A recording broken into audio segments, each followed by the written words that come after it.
salah satu dosen mengatakan, makanan selamatan itu haram.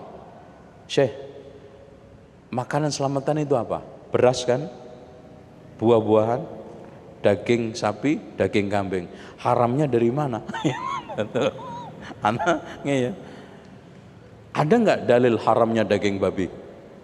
Ada nggak dalilnya haramnya buah-buahan? Kayaknya dia nggak jawab dulu, saya disuruh keluar. Ya, terus saya nggak patah arang sampai akhirnya masuk takmili, masuk syariah. Terus kemudian ada daurah-daurah dari Saudi, saya ikutin terus. Ya, penyempurnaan demi penyempurnaan. Daurah pertama saya isbal, Pak. Ditegur, ente isbal finnar ini. Waduh, dinerakain saya. Masya Allah. Ini belum apa-apa, neraka. Itu. Udah, akhirnya anak dialog, kalah. Dalil-dalilnya ini. Akhirnya mikir, jangan-jangan bener ini. Akhirnya saya coba untuk kaji terus. Iya ya, Rasulullah mengatakan benar, tapi kiai saya dulu kenapa isbal semua? Nggak isbalnya cuma sarungan. Kalau sarungan nggak isbal mereka, pada cingkrang memang. Semua kiai kalau sarungan sunnah semua, iya cingkrang. Kalau ini yang pakai celana itu yang repot, ya. Tuh. Walhasil materi demi materi pengamalan, apalagi ketika kos, saya tiap hari dialog sama kakak kelas saya tentang tahlilan, yasinan, selamatan, tiap hari dijelek-jelekin, mangkel saya terus terang, Pak. Dan saya ya wajar, ya saya wajar aja kalau ada teman-teman sekarang seperti itu, ya nggak jauh-jauh seperti saya. Saya itu seperti ini kan di Libya aja 7 tahun, Pak. Itu tiap hari. Bagaimana yang nggak sama sekali? Yang ngaji cuma sebulan sekali. Ya butuh 50 tahun. Itu baru ngeh tahlilan nggak boleh, itu kan? Akhirnya kok seperti ini ya yang benar. Alhamdulillah. Cuman Pak, yang tidak diketahui siapapun, saya harus keluar dari dunia perdukunan. Selama 3 tahun saya perang dunia lain. Maaf, dunia lain itu saya kalau tidur nggak pernah bisa les, tapi nggak pernah melek, selalu ada aja. Itu sampai 3 tahun ngeluarin ini, ruqyah ini, tapi nggak pernah ada orang yang tahu, ya. Dan orang dekat pun termasuk orang tua saya, ya. Karena dulu saya mulai merdukun itu kelas 2 SMA. Karena dukun itu menjadi alat bagus untuk dakwah sambil dukun gitu loh, Pak. Itu kan kayak wali songo, jadi kan hebat gitu loh. Kan sambil dakwah bisa ngobatin orang, megang tok aja ngelune hilang, itu kan gitu. Masya Allah, seneng orang.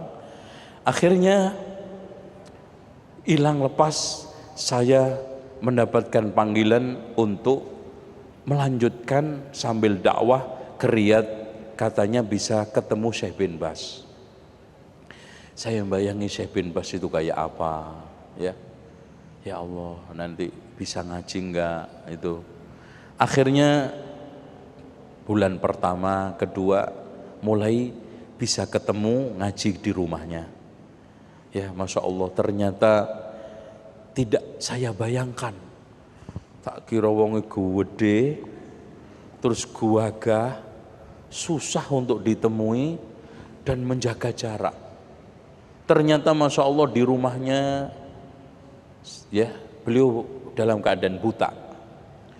Saya lihat subhanallah surbannya sudah sangat jelek, ya. Bajunya pun sangat sederhana. Dan yang lebih membuat kita tertarik, ya Allah ini benar-benar ulama nih, makan bareng sama kita. Jadi yang ngasih makan beliau, ya, gelar gitu. Di ngaji itu ada 2 term, ya.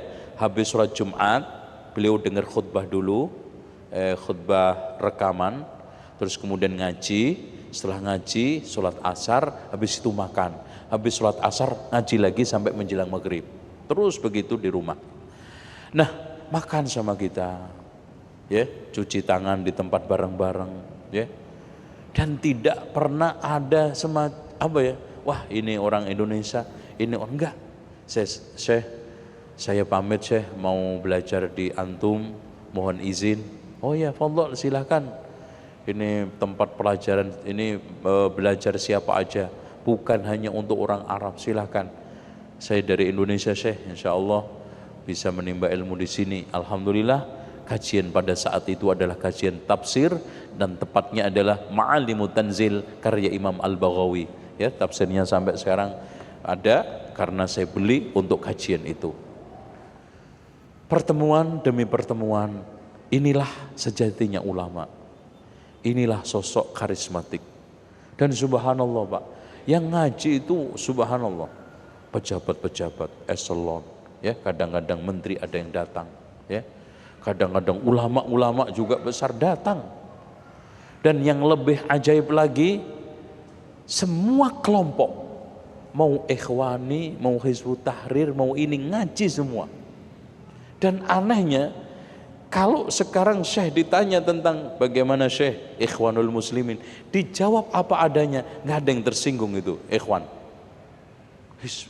Yang muyul kepada ini, bahkan ada tablighi juga datang. Semua Syekh Abdul Aziz menjelaskan sesuai dengan qala Allah qala Rasul. Nah, hadirin sekalian, beliau sosok yang masya Allah, kedermawanannya. Pernah ketika saya di majelis, ada orang Badui Pak. Badui kan nggak tahu unggah-ungguh nek wong Jawa itu. Ya seperti zaman Rasul aja, Rasul lagi khutbah di stop kok.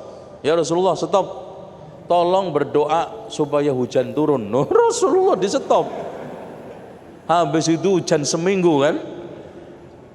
Jumat depannya datang lagi. Rasulullah, sebentar, jangan khutbah dulu. Ini lebih parah dari kemarin. Hewan-hewan hanyut, semua rumah hancur karena banjir. Tolong ya Rasulullah, doa kepada Allah, sedang aja hujannya. Lah itu kalau nggak Badui nggak berani Pak, nggak berani. Abu Bakar coba nyetop Rasulullah, nggak berani. Nah ini sama. Syekh, afwan Syekh, ana punya hutang 150.000 rial, bukan rupiah loh Mas, ya rial. Saya punya konflik, saya punya masalah sama keluarga saya. Saya kalau tidak bayar ini Syekh, masuk penjara. Gini aja, kamu sama keluarga kamu datang semua, 150.000 nanti saya yang nanggung. Masya Allah, subhanallah Pak. Makanya beliau ketika saat menjadi rektor Jami'ah Islamiyah, ya, dia rektor yang kedua, karena yang pertama adalah Syekh Muhammad Ibnu Ibrahim Al-Syekh. Pegawai yang paling banyak utangnya adalah Syekh bin Bas, disinyalir. Bukan untuk foya-foya itu, mahasiswa. Bahkan ikhwan, ketika saat saya bermajlis, itu banyak yang dari Prancis, yang dari Amerika, di bawah tanggungannya Syekh. Ya? Ada yang dikasih 3.000, ada yang dikasih 2.000, ada yang dikasih 1.500 untuk kehidupannya, karena nggak sekolah, nggak dapat mukafaah. Seperti itu. Dengan demikian, sosok ulama yang betul-betul kita bisa jiwain, kita bisa keruk hikmahnya menjadi simpanan kita semua adalah Syekh Abdul Aziz bin Baz. Oleh karena itu, tidaklah salah berlebihan kalau orang Saudi, semua rakyat ketika saat wafat hadir 1 juta lebih orang untuk menyolatinya.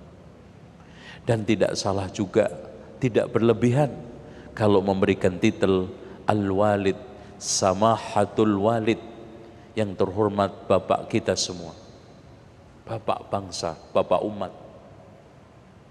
Inilah sosok sedikit yang beliau juga hafal, ya, Al-Quran otomatis, dan beberapa kitab sittah beliau hafal, yang itu semuanya sudah masyhur di kalangan para ulama yang lainnya. Dan beliau adalah ulama yang sangat lapang dada terhadap khilafiyah, sangat berani untuk mengakui kesalahan. Coba bayangkan Pak, ada orang yang mencaci maki Syekh Abdul Aziz bin Baz, didengar oleh beliau. Ketika sakit parah dikunjungin.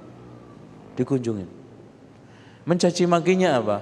Apaan? Syekh besar, kitabnya kecil-kecil. Kitabnya Syekh bin Baz itu nggak ada yang besar, kitabnya kecil-kecil. Apa jawaban beliau ketika kunjungan? Fulan, kamu saya dengar katanya mengatakan begini begitu, apa betul? Masya Allah. Klarifikasi juga, nggak nuduh.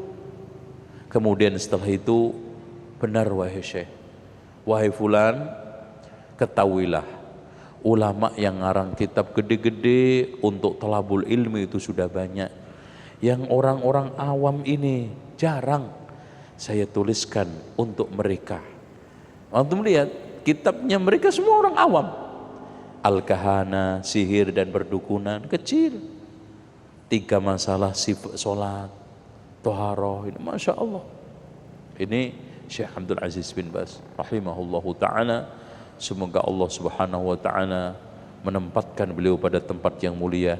Dan itulah yang mengilhami keagamaan saya sedikit dan memberikan suatu pencerah dakwah saya. Walaupun saya tidak mengaku sama sekali murid, ya, sama sekali. Saya hanya pernah ketemu, dan pertemuan itu saya hanya berharap menjadi saksi nanti di hari kiamat untuk saya, membela saya.